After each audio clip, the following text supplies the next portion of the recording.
Kantor Pelayanan Pajak Pratama atau KPPP Tarakan terus mendorong program pengungkapan sukarela atau PPS sebagai upaya memberikan kesempatan bagi wajib pajak untuk melaporkan aset yang belum sempat dilaporkan dengan diberikan pengampunan.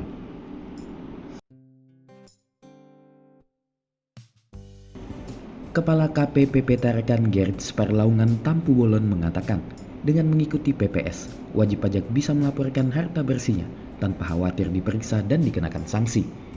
PPS sendiri menawarkan tarif bunga yang lebih rendah, yakni bisa 6-8%. Sebelumnya untuk tarif orang pribadi tahun lalu 30%, tahun ini bisa mencapai 35%. Adapun bila pihaknya menemukan adanya bagian yang belum dilaporkan dan orang tersebut tidak mengikuti PPS, pihaknya bisa memberikan sanksi seperti contoh orang yang mengikuti tax amnesty namun ada bagian yang belum dilaporkan bisa dikenakan sanksi kenaikan 200%. Contoh lainnya bila dari tahun 2016 hingga 2020 ada harta pribadi yang belum dilaporkan, pihaknya akan mengenakan pajak dengan hitungan tarif sesuai undang-undang yakni 22% hingga 30% ditambah dengan sanksi administratif yang bisa sampai 20%.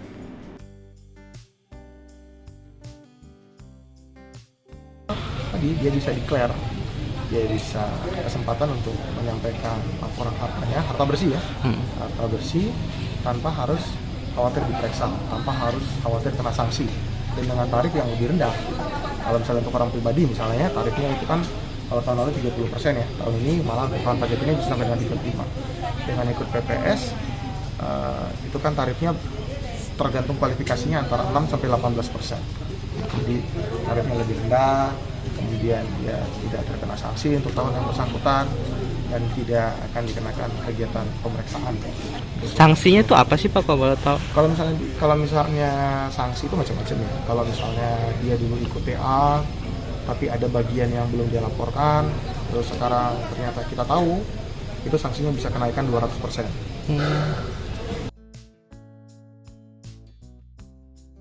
Jan Nuryansyah melaporkan.